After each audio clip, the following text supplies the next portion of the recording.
হবে। ভক্ত গোবিন্দ ঘোষ মহাপ্রভুকে বললেন, প্রভু আমার কাছে তো কোনো হরিতকি নেই, তবে তুমি একটু অপেক্ষা করো, আমি চললাম ওই নিকটবর্তী গ্রাম থেকে তোমার জন্য একটা হরিতকি মাদুকুরি করতে। তাই তাড়াতাড়ি করে আজ গোবিন্দ ঘোষ মহাপ্রভুর জন্য হরিতকি মাদুকুরি করতে চলে যাচ্ছেন গো। হরিতকি মাদুকুরি করতে গিয়ে চলে যাচ্ছেন তাড়াতাড়ি করে, গোবিন্দ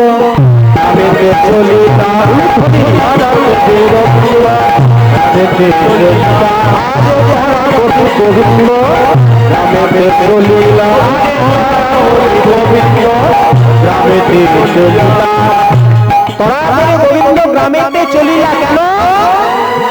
তারা গোবিন্দ গ্রামেতে চলিলা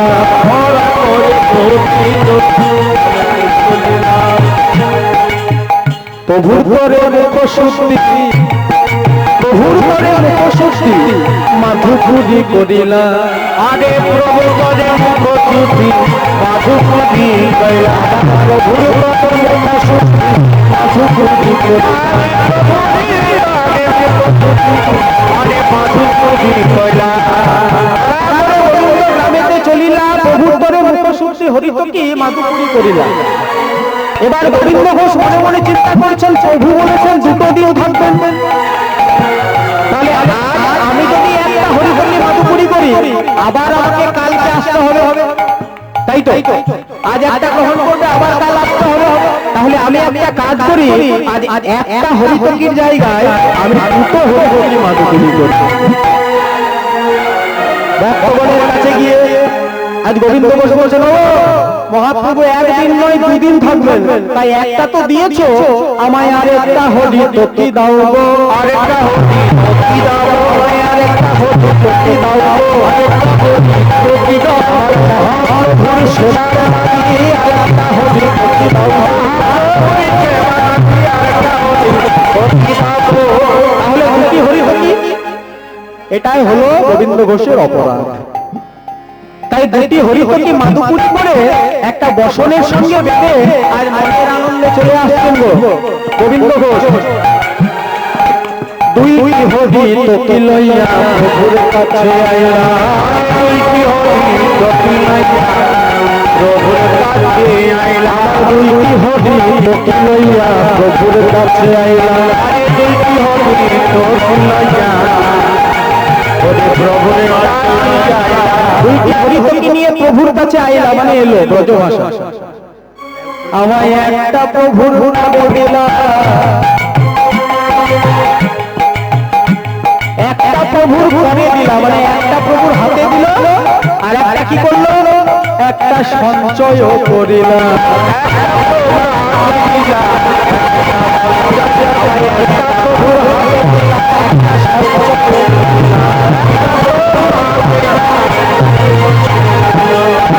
প্রভুর হাতে অর্পণ করলো আর একটা সঞ্চয় করে রেখে দিল।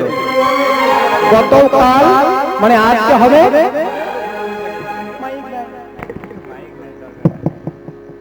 একটি হরিতকি সঞ্চয় করে রাখলো, আর একটি হরিতকি নিজের কাছে রেখে একটা হরিতকি ভিক্ষা দিল, মানে প্রভুর ঘরে অর্পণ করল। অন্তরে ভগবান সবকিছু বুঝতে পারলেন। এই সুন্দর যে আমার ভক্ত, যেদিন আমি বলেছিলাম যে গোবিন্দ তোমার অন্তর মাঝে এখনো কোনো কামনা বাসনা আছে কি, সেদিন আমায় বলেছিল কামনা বাসনা একটাই, যেন শেষ দিন পর্যন্ত তোমার চরণ সেবা করে যেতে পারি। আর একটা হরিতকি আমাকে অর্পণ করলো আর একটা নিজের কাছে সঞ্চয় করে আনলো, এর জন্য আমি তাকে শাস্তি দেব। দেখিতে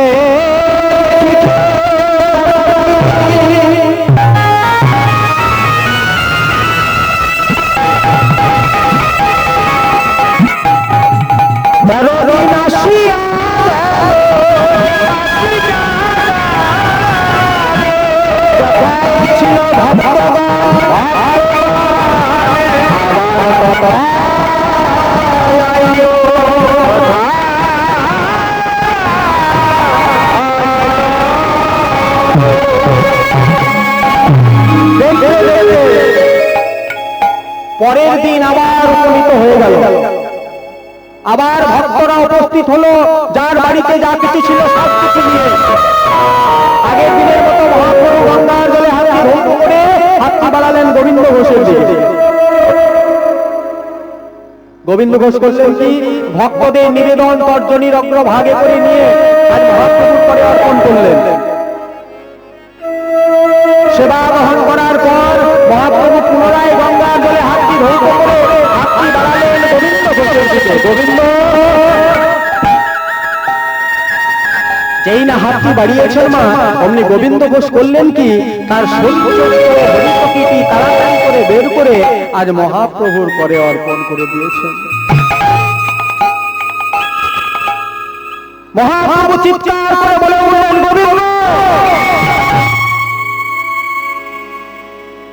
গতকাল তোমায় চেয়েছিলাম, তুমি এত দেরি করেছিলে, আর আজ চাওয়া মাত্র তুমি আমার পরে হরিভক্তি অর্পণ করলে। এই হরিভক্তি তুমি কোথায় পেলে গোবিন্দ? জানো প্রভু, কাল যখন তুমি আমায় বলেছিলে না যে আমি 2 দিন থাকবো, তা আমি কি বলেছিলাম জানো? আমি একটি হরিভক্তির জায়গায় আমি 2 হরিভক্তি মাধুরী করেছিলাম। কি তুমি 2 হরিভক্তি মাধুরী করেছিলে? একটা আমার পরে অর্পণ করে একটা নিজের কাছে সঞ্চয় করে রেখেছিলে। ছি ছি গোবিন্দ, যেদিন আমি তোমায় জিজ্ঞাসা করেছিলাম, গোবিন্দ তোমার মনের মধ্যে এখনো কোনো কামনা বাসনা আছে কি, সেদিন তুমি বলেছিলে কামনা বাসনা একটাই, যেন শেষের দিন পর্যন্ত তোমার সেবা করে যেতে পারি। আর একটা হরিভক্তি নিজের কাছে সঞ্চয় করে রেখে আই সেই সঞ্চয়ী হরিভক্তিটা তুমি আমার সেবা করার জন্য দিলে। ছি ছি ছি ছি ছি।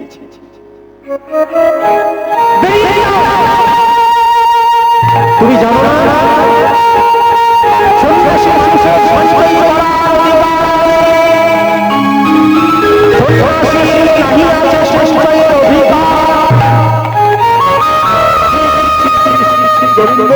এই কথাটা তুমি ভুলে গেলে।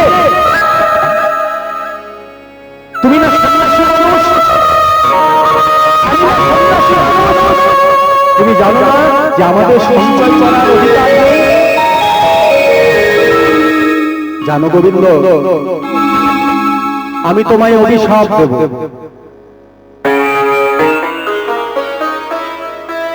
আমি তোমায় অভিশাপ করব গোবিন্দ। এই হরিভক্তি মাধুরী করার অপরাধে তোমাকে এই হরিভক্তিতে গঙ্গাধারে নির্বাসিত জীবন যাপন করতে হবে। তোমাকে আমি আর বৃন্দাবনে নিয়ে যাব না।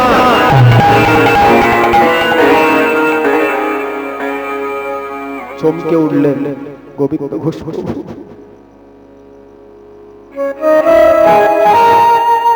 আমি তো সঞ্চয় করেছিলাম আমার জন্য নয়, তোমার জন্য। তুমি বলেছিলে 2 দিন অনুষ্ঠান করবে, তাই আমি একদিনই 2 হরিভক্তি মাধুরী করেছিলাম, আমার জন্য নয় দয়াল, তোমার জন্য।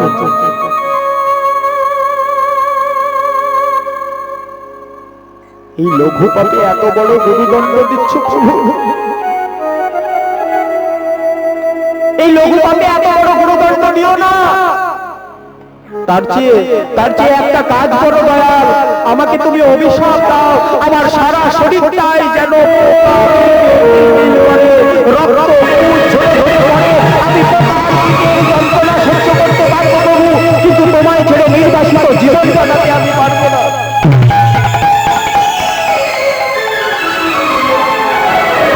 মহাপ্রভু বারবার করে বললেন, গোবিন্দ অভিশাপ যখন তোমাকে আমি দিয়েছি, তখন নির্বাসিত জীবন যাপন তোমাকে করতেই হবে।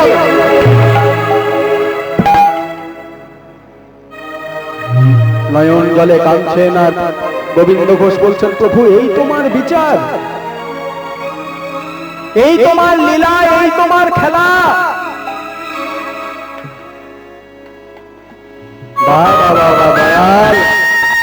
এই না তুমি ভক্তের ভগবান, ভক্তের চোখের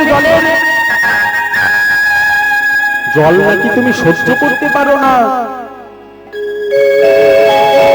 তুমি নাকি সব সহ্য করতে পারো, ভক্তের চোখের জল সহ্য করতে পারো না, তবে আমাকে কেন কাঁদাও, কেন কাঁদাও প্রভু? কেন কাঁদাও বলতে পারো? তুমি তো নিজ মুখে বলেছো ইন্দ্রের বর্জ্য যদি আর গন্ধার কমণ্ডল নারায়ণের ত্রিশূল চক্র আর ভবভরার ত্রিশূল যদি একসঙ্গে তোমাকে কেউ আঘাত করে তুমি নাকি সহ্য করতে পারো, ভক্তের চোখের জল সহ্য করতে পারো না। এত বড় সাজা কেন দিচ্ছ? অভিশাপ দাও, আমার সর্বাঙ্গটা যেন কেটে বংশনে শস্য বলে তোমার কাছে জীবন কাটাতে আমি পারবো না প্রভু। কথা শুনলে না? প্রভু নির্বাসিত জীবন দিয়ে বেরিয়ে যাচ্ছেন। গোবিন্দ ঘোষ ওপর থেকে চিৎকার করে বলে উঠল, শোনো প্রভু, তুমি তো আমায় অভিশাপ দিলে আমাকে নির্বাসিত জীবন কাটাবার, কিন্তু আমিও যদি সত্যিকারের ভক্ত হয়ে থাকি আমিও তোমাকে অভিশাপ দিলাম, আমিও বলে রাখলাম তুমি যে বৃন্দাবনে যাবো বলছো না, এই জায়গায় তোমার আর বৃন্দাবনে যাওয়া হবে না। আমাকে দেখা দেওয়ার জন্য তোমাকে আমার কাছে আসতে হবে। একদিকে ভগবানের বাক্য আর একদিকে ভক্তের বাক্য, কোনটি ফেলে দেওয়ার। নির্বাসিত জীবন কাটানোর জন্য অভিশাপে অভিশপ্ত করলো, আর গোবিন্দ ঘোষ বললেন, প্রভু আমি যদি সত্যিকারের ভক্ত হই তাহলে তোমাকেও 15 দিনের মধ্যে আমার কাছে আসতে হবে, কারণ তুমি তো ভক্তের ভগবান, তুমি ভক্তের ভগবান লোকে বলে। আর যদি তুমি সত্যিকারের ভক্ত তাহলে আমাকে তুমি এত কামাতে পারতে না। আমার অপরাধ কি? আমি শুধু হরিতটি সঞ্চয় করে রেখেছিলাম বলে এত বড় শাস্তি দিচ্ছ প্রভু? এই তোমার লীলা, এই তোমার খেলা।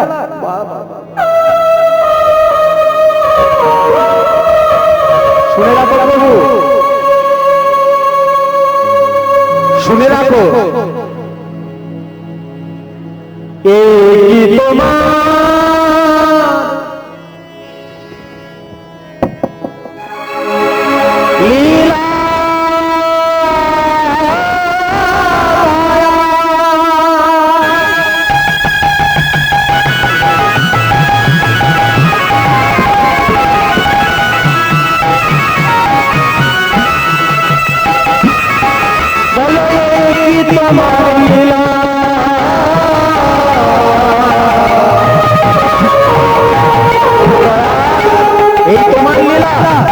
এই তোমার খেলা, এই সংসারে বলো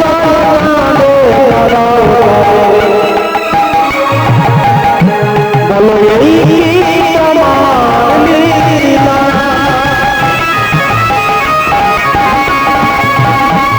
এই তোমার লীলা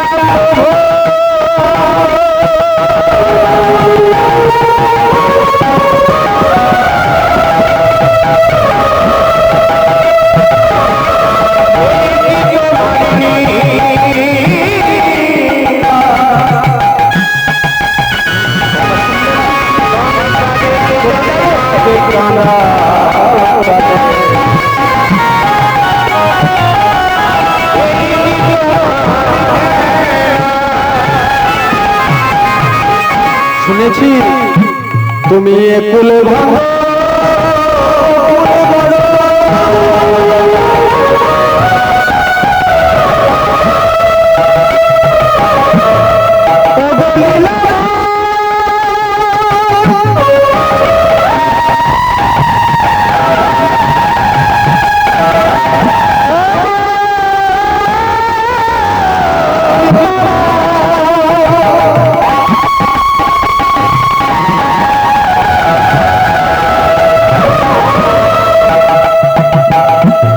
তুমি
কথা শুনবে না, চলে যাবে।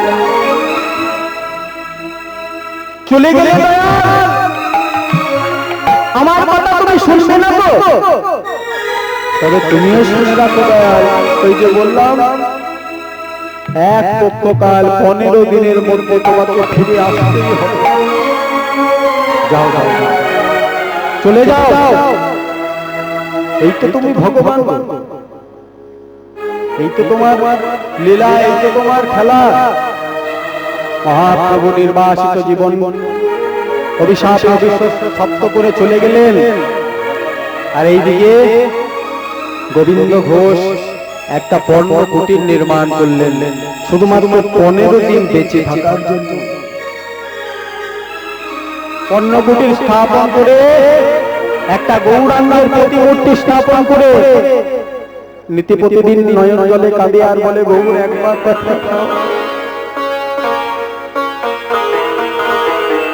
একবার দেখা দেবে না? আমি কি তোমার কাছে এত অপরাধ করেছি যে একটি বারের জন্য তোমার কৃপা হয় না, ক্ষমা হয় না?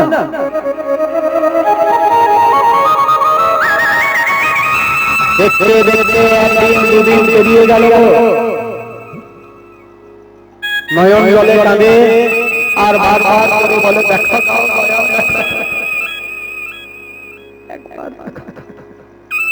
একবার দেখা দিয়ে এই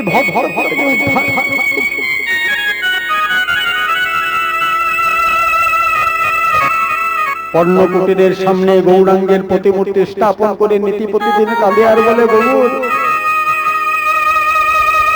তুমি ছাড়া তো আমার আর কেউ নেই। আমার জীবন যৌবন সব তোমার চরণে সঁপে দিয়েছি।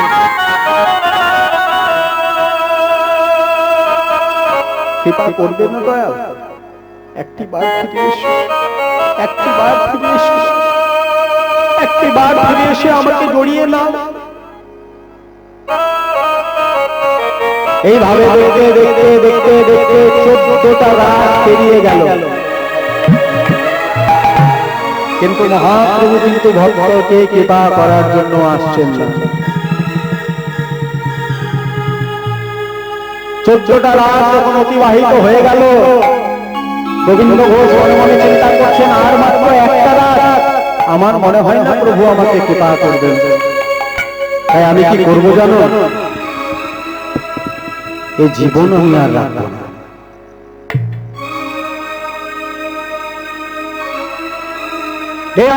গঙ্গার তীরে আমাকে মহাপ্রভু নির্বাসিত জীবন কাটাতে বলে গেছে তো,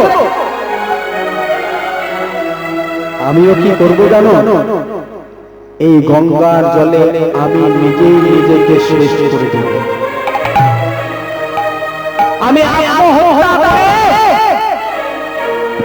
প্রভুর পথে, কৃষ্ণ পথের বাধা হয়ে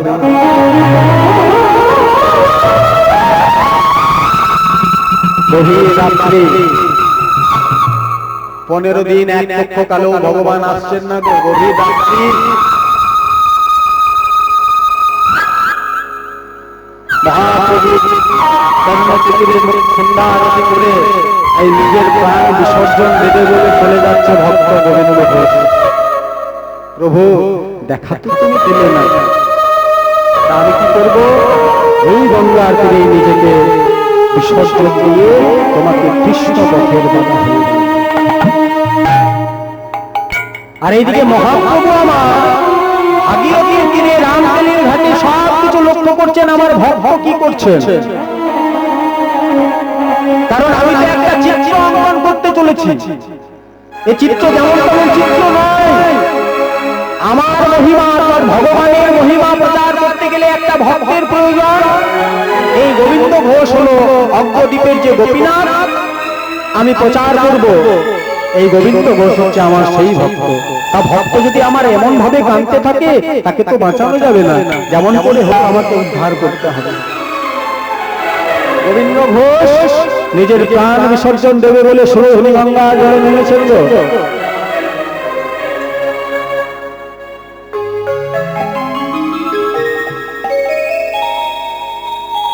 নিজের প্রাণ বিসর্জন দেবে বলে সুরধুনী গঙ্গা জলে হেঁটে যাচ্ছেন। জল কোমর থেকে বুক পর্যন্ত এসেছে। মহাপ্রভু আবার বললেন কি,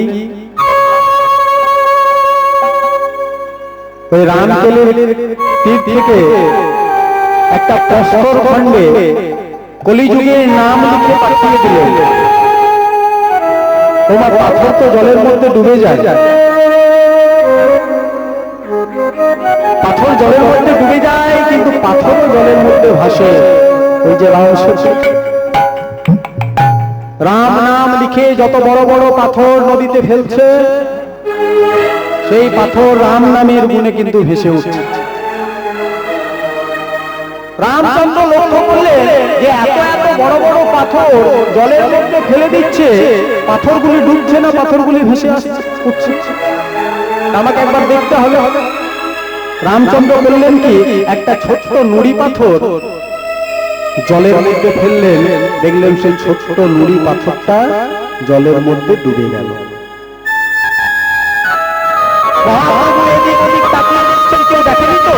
দূর থেকে বীর হনুমান রামচন্দ্রকে দেখতে পেয়ে ছুটতে ছুটতে এসে বললেন, প্রভু কি করছো? বলে, আমি দেখলাম যে তোমরা এত বড় বড় পাথর জলের মধ্যে ফেলছো, পাথর জলের মধ্যে ডুবছে না, কিন্তু আমি একটা ছোট্ট নুড়ি পাথর জলের মধ্যে ফেললাম, সেটা ডুবে গেল কেন? বীর হনুমান নামের চরণ দুখানি জড়িয়ে ধরে বলছেন, প্রভু, যে পাথরগুলি আমরা ভাসিয়েছি সেই পাথরের মধ্যে রাম নাম লেখা। তুমি নিজে রাম হতে পারো, কিন্তু রাম নামের এমন মহিমা যে রাম নামের মহিমায় ওই বড় বড় পাথরগুলিও জলে ভাসছে। কারণ জানো প্রভু, রাম নামের এমন মহিমা, রাম রাম কি লूट है,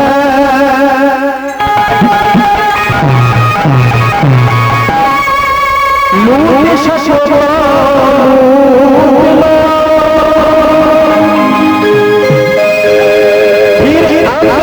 जीवन में आएगा, तू ना पछताएगा।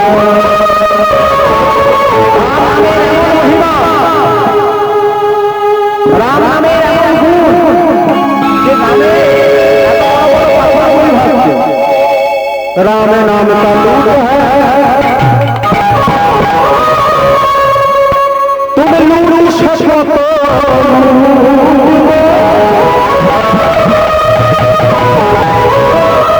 फिर अंत जीवन में नजर आएगा, फिर हम ना पछताएंगे।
फिर जीवन अंत जब आएगा, फिर ना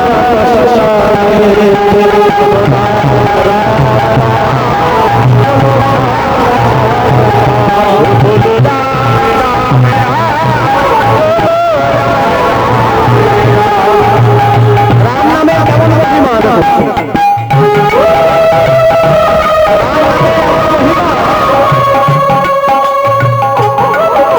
এই যে একটা ঘর, এই 3.5 হাত ঘরে অনেক সোনা দানা লুকানো আছে, কিন্তু সোনা দানা লুকানো থাকলেও এখানে 6টা বিষাক্ত জিনিসও আছে।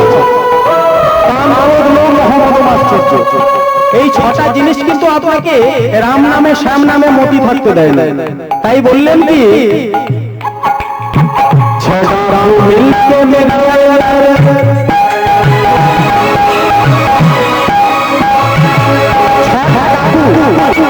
আমার ভেতরে লুটপাট করে রহি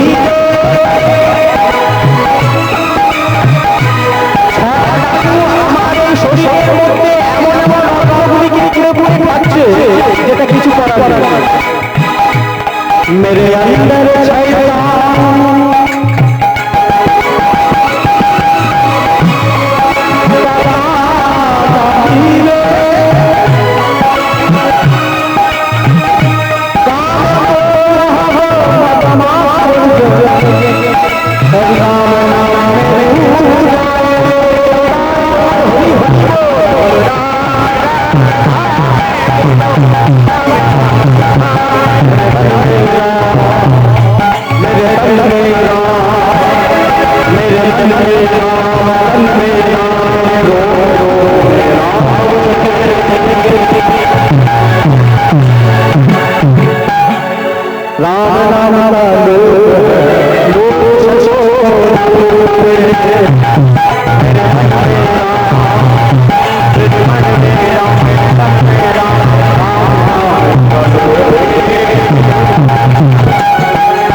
নামের বলেও পাথর ভাষা তা মহাপ্রভু আমার বললেন কি রামকেলির থেকে একটা কালো বস্ত্র খণ্ডে একটা নাম লিখে পাঠিয়ে দিলেন হরে কৃষ্ণ নাম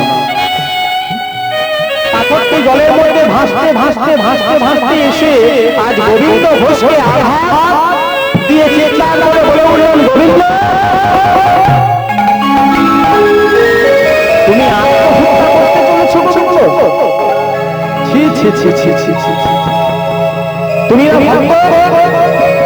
তুমি জানো না আত্মহত্যা করা মানুষের তোমাকে আবার ফিরে আসতে হবে পৃথিবীতে তুমি কে আমার সঙ্গে এমন করে কথা বলছো কেন সে আমি যেই হই আমাকে নিয়ে তোমাকে ভাবতে হবে আমাকে অচিরেই নিয়ে চলো ওই কালো বস্ত্র খণ্ডটি কথা বলছি আমাকে নিয়ে চলো অচিরেই গৌরাঙ্গ গোবিন্দ ঘোষ করলেন কি ওই কালো বস্ত্র খণ্ডটিকে একটা পোড়া কাঠ মনে করে কর্ণকুটিরের বাইরে ফেলে দিলেন আর সারা রাত্রি ব্যাপী গৌরাঙ্গের জন্য অপেক্ষা করতে লাগলেন কারণ কালো বস্ত্র খণ্ডটি বলেছিল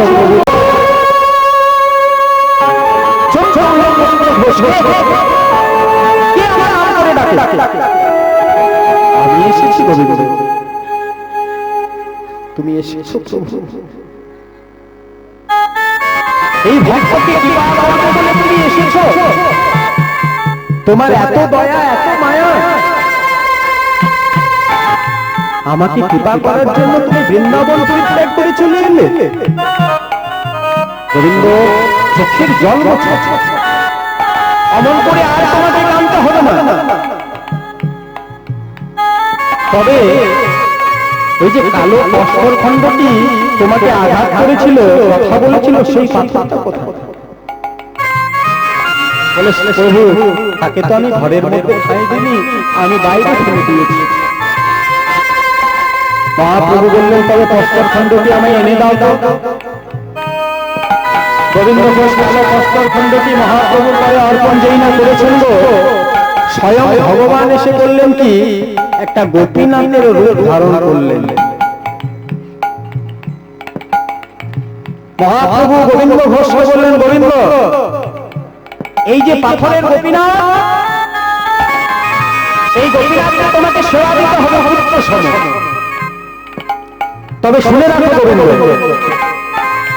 তুমি বিবাহ করবে, কিন্তু তোমার কোনোদিন সন্তান হবে না।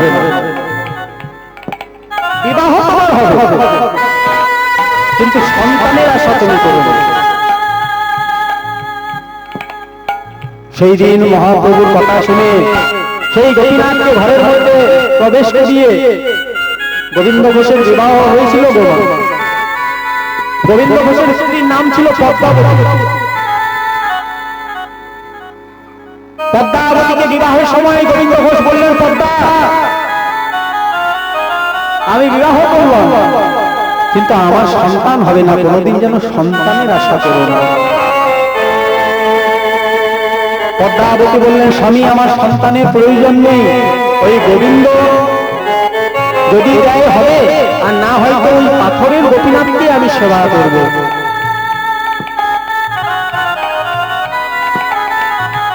এইভাবে দিন চলতে লাগলো। মা, দিন চলতে চলতে চলতে চলতে একদিন পদ্মাবতী স্বামীকে বললেন, স্বামী,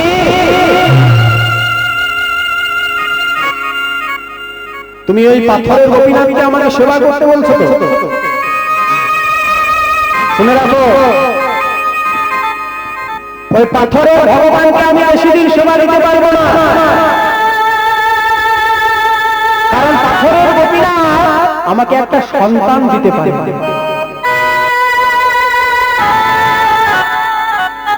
ভক্ত গোবিন্দ ঘোষ পদ্মাবতীকে বলছে, পদ্মা, তুমি চুপ করো।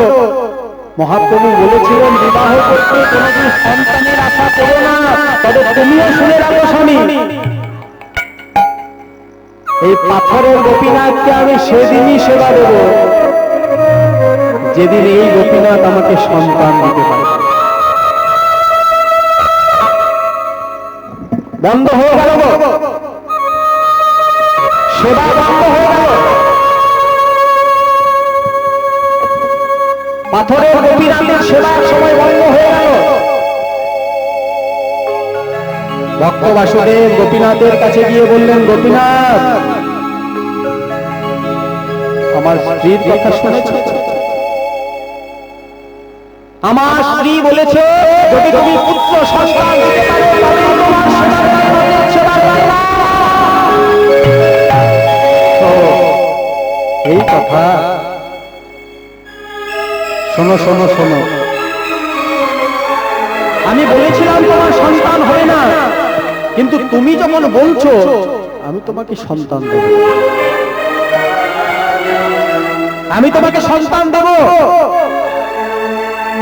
কিন্তু সে সন্তানকে তুমি কতদিন বাঁচিয়ে রাখতে পারবে গোবিন্দ? তোমাকে বলেছিলাম সন্তানের আশা করো না, তুমি জোর করে সন্তান চাইতে এসেছো, সন্তান আমি তোমাকে দেব, কিন্তু সে সন্তানকে তুমি চিরদিন বাঁচিয়ে রাখতে পারবে তো? আশীর্বাদ করলাম তোমার সন্তান হোক। গোপীনাথের কৃপায় একটা সন্তান হলো গোবিন্দ ঘোষের। গোবিন্দ ঘোষের একটা সন্তান হলো, পদ্মাবতীর একটা সন্তান হলো। ওই পাথরের গোপীনাথের নাম অনুসরণ করে আজ নিজের সন্তানের নাম রাখলেন গোপীনাথ। গোপীনাথকে বললে, শোন গোপীনাথ, আমি তোকে যেমন তেমন ভাবে পাইনি রে, আমি কেমন করে তোকে পেয়েছি জানিস? ওই গোপীনাথের কাছ থেকে জোর করে তোকে কেড়ে এনেছি। তবে শুনে রাখ,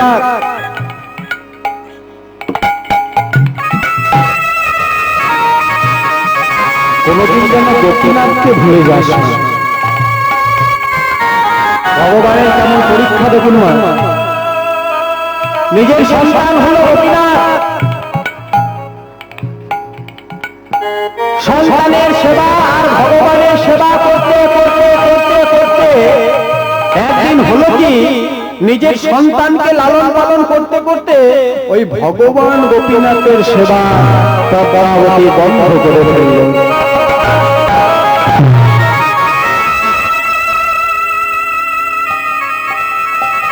গোপীনাথ নিজের সন্তান গোপীনাথকে পেয়ে ভগবান গোপীনাথের সেবা বন্ধ হয়ে গেল। এটাই তো আমাদের নিয়ম। तुलसीदास বলেছেন দুঃখ पावे तो सब उसको भोजे सुख में ना भोजे कोई अगर सुख में जब उसको भोजे तो दुख कहां से हो दुखेर समय আমরা ভগবানকে সবাই ডাকি হে প্রভু এই যাত্রা থেকে তুমি আমাদের রক্ষা করো কিন্তু যেদিন আমার আপনার সুখের সময় হয়ে যায় না সেদিন আমরা ভুলে যাই যে যার কৃপায় আমাদের এত কিছু সেই ভগবানকে আমাদের আর কিছু মনে থাকে কিন্তু ভগবান কোনো কিছু ভুলে যান না এই সংসার আমাকে আপনাকে ভুলে যাবে বহু যুগ যুগ আগে শঙ্করাচার্য বলেছিলেন যা চিত্ত উপার্জন সত্তা তা বর্ধিত পরিবার রক্ষা তদনুচ জড়য়া সজ্জল দেহে বার্তাম কোপি ন পিচ্ছতি দেহে এই সংসার আমাকে আপনাকে ততদিন মনে রাখবে যতদিন আমরা সংসারের জন্য কাজ করতে পারব এই সংসার ততদিন মনে রাখবে যতদিন সংসারের জন্য উপার্জন করতে পারবে 100টির জায়গায় আপনি 99টা কাজ করবেন একটা করবেন না ওই 100টি কাজে আপনার 99টা উপকার ভুলে যাবে ওই একটার জন্য বড় কাম চারিদিকে ছড়িয়ে যাবে যখন জরায় শরীর জরাজীর্ণ হয়ে যাবে তখন আর কেউ জিজ্ঞাসা করবে না বাবা পরীক্ষিত তুমি কেমন আছো এই তো আমাদের সংসার তোমাকে বলেছিলাম সন্তানের আশা করো না তোমার সন্তান হলো যার জন্য তোমার সন্তান হলো তাকেই তুমি ভুলে গেলে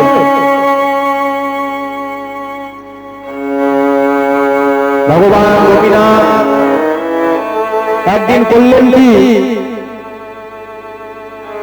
ভক্তকে পরীক্ষা করার জন্য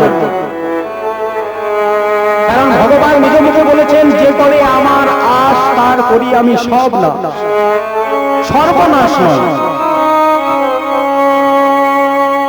আমি ভাগবতে কোথাও সর্বনাশ খুঁজে পাইনি সব নাশ খুঁজে পেয়েছি ভগবান কারো সর্বনাশ করেন না যিনি ভগবান তিনি আমার আপনার মতো মানুষকে সর্বনাশ করছেন কি গো সব নাশ করেন সব নাশ করার অর্থ কি না মনের মধ্যে যে কালিমা চেতনা অচৈতন্য হয়ে আছে এই চেতনা অচৈতন্যকে হরণ করে চেতনা চৈতন্য প্রদান করেন আমার ভগবান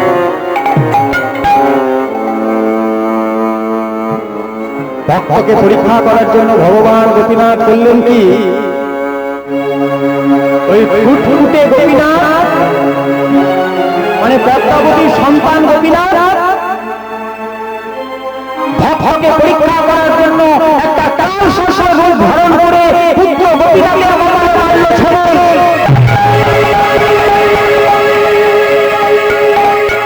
পুত্র গোপীনাথ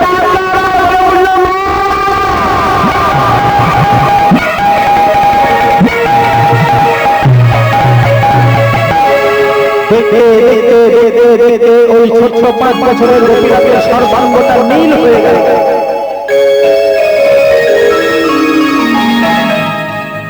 পদ্মাবতী কাঞ্চনার বলছেন গোপীনাথ একবার কথা বল গোপীনাথ একবার কথা বল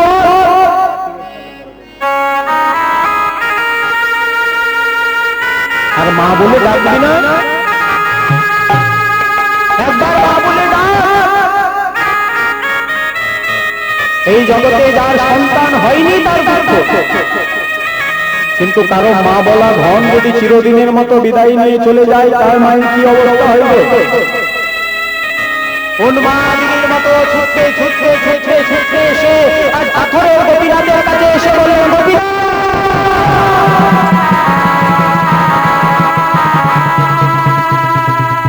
এই তুই ভগবান গোপীনাথ এই তুই নিজেকে ভগবান বলিস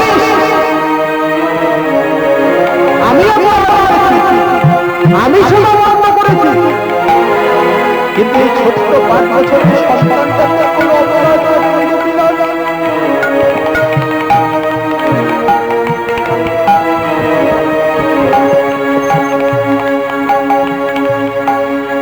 তাকে তুই হরণ করে দিবি আমি শিশুদের ছোট্ট 5 বছরের শিশুটা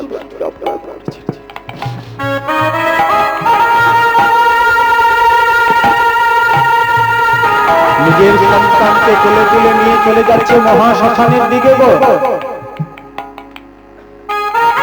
নিজের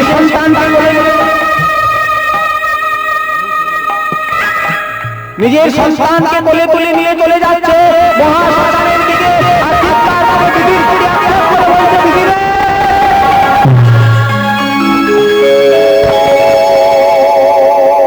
বলে কেন দিলি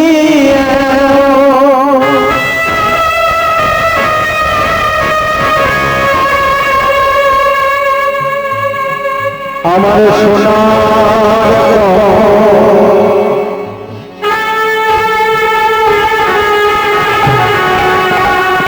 কেন দিলি বিধি এমন সোনার কমল সোনার পদ্ম এতদিন পরে আমাকে কেন দিলি? বলে কেন দিলি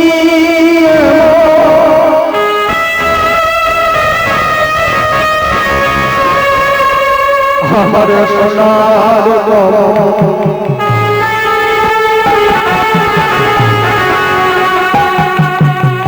আমার গর্ভে ভরা কি হলো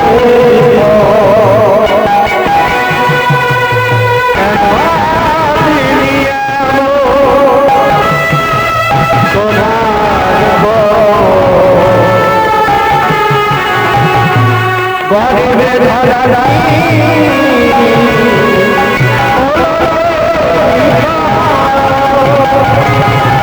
বলে আমার সোনার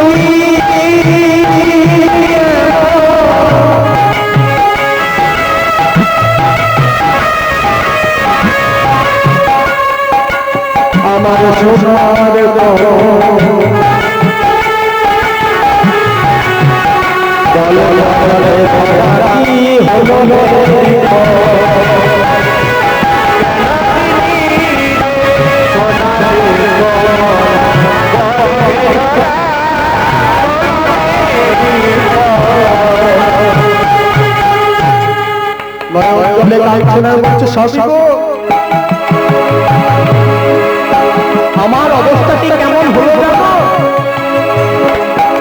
এতদিন পর ভগবানের কৃপায় আমার একটা সন্তান হয়েছিল, সেই সন্তান আর বেঁচে নেই গো। রবীন্দ্র ঘোষ বলছেন কেন, কি হয়েছে জানো? স্বামী একটা কাল সর্প এসে আবার পুত্র গোপীনাথের কপালে মেরেছে। দেখতে দেখতে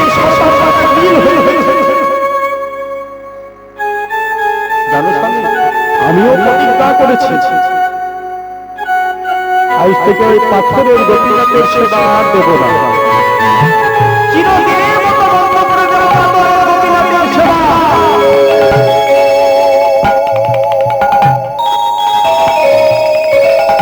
নিজের সন্তানের মৃতদেহ শ্মশানে নিয়ে গিয়ে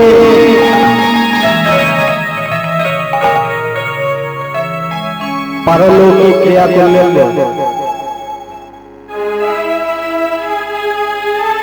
নিজের সন্তানের মৃতদেহটা দাহ করে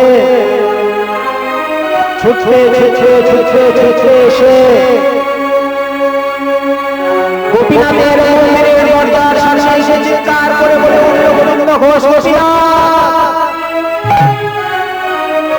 আজ থেকে তোর মন্দিরের দরজা আমি চিরদিনের মতো বন্ধ করে দেব। আর সেবা হবে না। দেখতে দেখতে সেবা বন্ধ হয়ে গেল। দেখতে দেখতে সেবা বন্ধ হয়ে গেল।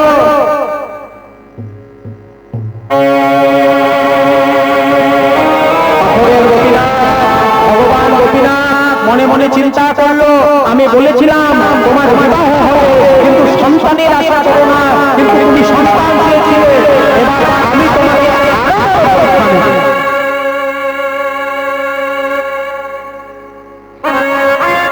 দেখতে দেখতে দেখতে দেখতে একদিন হলো কি, গোবিন্দ ঘোষ মাধুপুরি করতে বেরিয়ে গেছেন, আর সেই বন্ধ কুটিরে হঠাৎ করে দাও দাও দাও দাও করে আগুন লেগে তার স্ত্রী চন্দ্রা দিনের মতো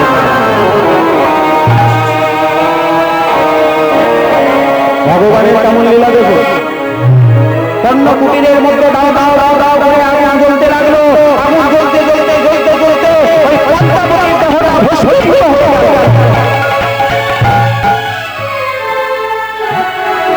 লোকে সংবাদ দিয়ে গোবিন্দ ঘোষ ছুটতে ছুটতে এসে দেখছেন কি পণ্য কুটিরের আর কোনো অবশিষ্ট নেই গো।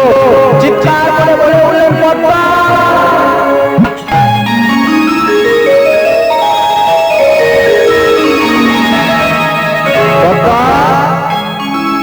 কিন্তু পদ্মাবতী তো আর বেঁচে নেই। ভগবানের রোষার বলে পড়ে ছোট্ট সন্তানটাও মারা গেল। আবার গোবিন্দ ঘোষের স্ত্রীটাও ফিরে গেল। ওই যে বললাম মা চিরদিন কাহর সমান নাহি যায়।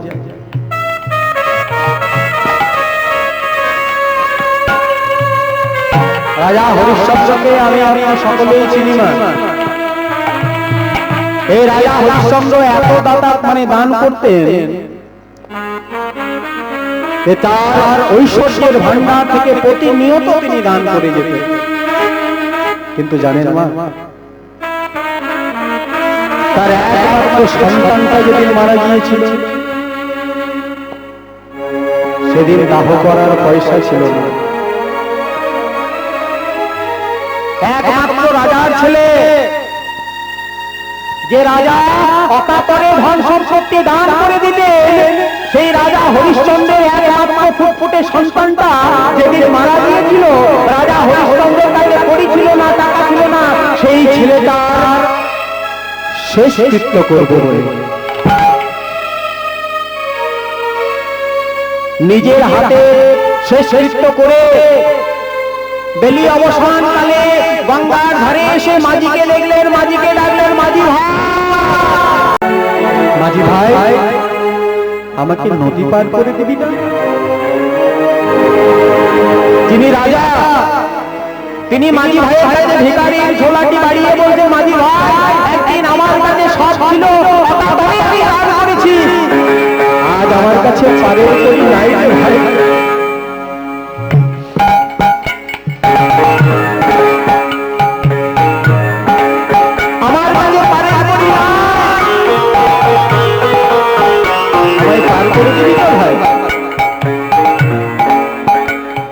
যিনি রাজা হরিশ্চন্দ্র অকাতরে সবকিছু দান করতেন, সেই হরিশ্চন্দ্র ওই গঙ্গার ধারে এসে চিৎকার করে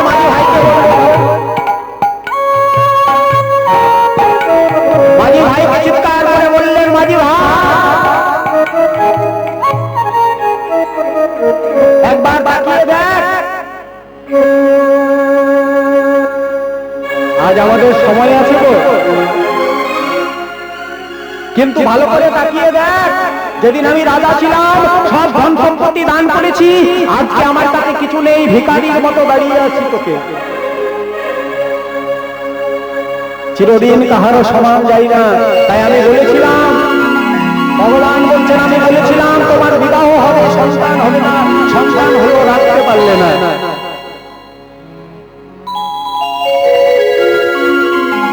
স্ত্রীর পারলৌকিক ক্রিয়া সম্পন্ন করে ছুটতে ছুটতে এসে আবার গোবিন্দ ঘোষ গোপীনাথের দরজার সামনে এসে বলল, গোপীনাথ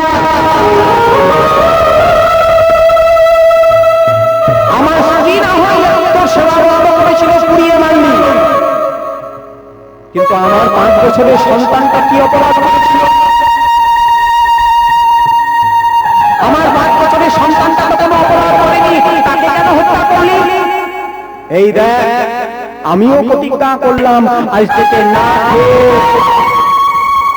তোর মন্দিরের সামনে ধর্নায় বসে আমি আমার নিজের জীবন পরিত্যাগ করব।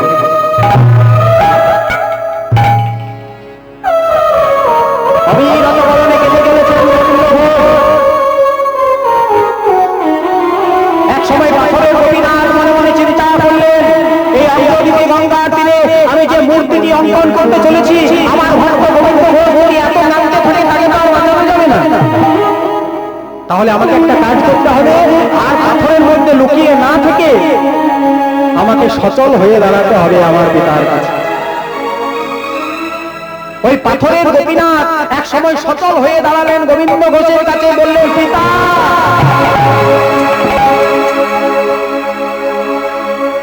আর কতদিন আমাকে না খাইয়ে রাখবে? আমি যে অনেকদিন কিছু খাইনি। এক পিতার যদি দুটো সন্তান থাকে, একটা যদি মরে যায়, সেই পিতাকে অপর সন্তানকে না খাইয়ে রাখে। পিতা, তুমি যে আমায় কিছু খেতে দাও, তুই আমার সন্তান? বলে, হ্যাঁ। তবে আমার মাথা ছুঁয়ে প্রতিজ্ঞা কর, যেদিন আমি মরে যাব সেদিন আমার জন্য একটা কাজ করে দিবি। বলো পিতা, আমি তোমার সন্তান হয়ে কথা দিচ্ছি। শুধু কথা দিলে হবে না, আমার মস্তক স্পর্শ করে প্রতিজ্ঞা করে বল। ভগবান ভক্তের মাথা স্পর্শ করে প্রতিজ্ঞা করছেন গো, এই হলো ভক্ত ভগবান। কি করতে হবে পিতা? যেদিন আমি মরে যাব সেদিন আমার এই দেহটা শ্মশানে নিয়ে গিয়ে দাহ কার্য করাবি। কথা দিলাম। আর কি করব? ঔষধ পালন করবি। কথা দিলাম। অভিশান্ন গ্রহণ করবি। কথা দিলাম। নেড়া মাথা করবি।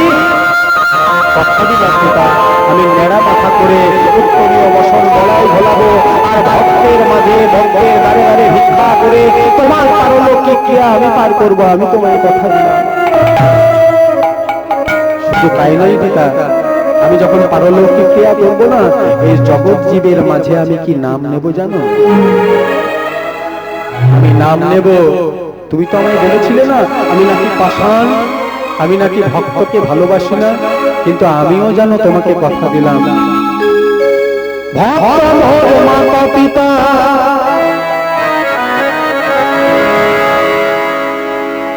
ভক্ত আমার গুরু,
তোমায় কথা দিলাম, তুমি মারা যাওয়ার পর আমি তোমার দাহ কার্য করবো, উত্তরীয় বসন গলায় ভোলাবো, অভিশান্ন করবো, ভিক্ষা করবো।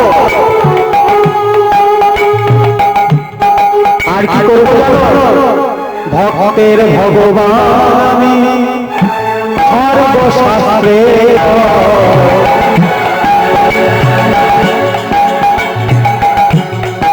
অতএব ভগবান ইহা সর্বশাস্ত্র অকৃত্রিম অজ্ঞানী সর্বশাস্ত্রে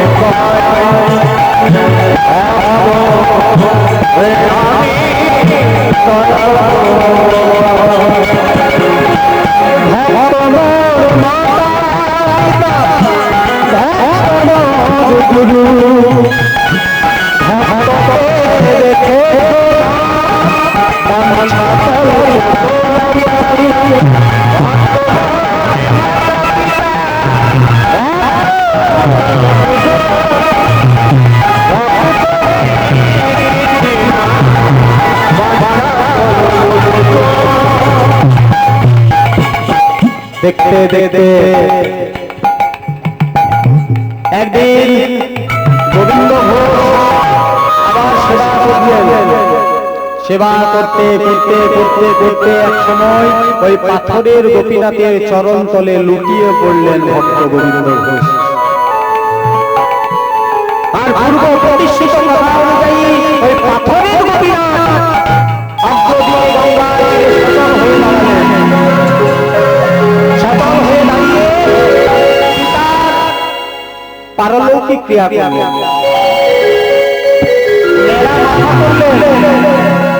উত্তরীয় বসন গলায় ঝোলালেন, নিজের হাতে ভিক্ষা করলেন। ভগবান তিনবার ভিক্ষা করেছিলেন। একবার উপনয়নের সময়, আর একবার হরিদাসের যখন মৃত্যু হয়েছিল তখন, আর তৃতীয়বার এই গোবিন্দ ঘোষ অর্থাৎ যাকে পিতা বললেন, সম্বোধন করলেন, সেই পিতার জন্য ভিক্ষার ঝোলা কাঁধে নিয়ে দাঁড়িয়ে দাঁড়িয়ে দাঁড়িয়ে দাঁড়িয়ে ভিক্ষা করেছিলেন মহাপ্রভু। কিন্তু আমরা ভগবানকে চিনতে পারি না। ভগবান বললেন কি, সুরধুনী গঙ্গার তীরে, ওই ভাগীরথীর তীরে অগ্রদীপের গোপীনাথ সচল হয়ে দাঁড়িয়ে ভক্তদের কাছে কাছে ভিক্ষার ঝোলা বাড়িয়ে পিতার পারলৌকিকের জন্য সবকিছু জোগাড় করেছিলেন। এখনো রামকেলিতে সেই উৎসব হয়। গোবিন্দ ঘোষের পুত্র গোপীনাথ এখনো রামকেলিতে সেই মেলা করে। পিতার পারলৌকিক ক্রিয়া করলেন, একদিকে সাধুগুরু বৈষ্ণবের সেবা, আর একদিকে ভগবানের গুণকীর্তন। দেখতে দেখতে দেখতে দেখতে দেখা গেল কি, যে পাথরের গোপীনাথের সেবা বন্ধ ছিল, সেই পাথরের গোপীনাথের আত্মার সাথে গোবিন্দ ঘোষের আত্মার মিলন হয়ে যেন গোলক বৈকুণ্ঠে বসবাস করতে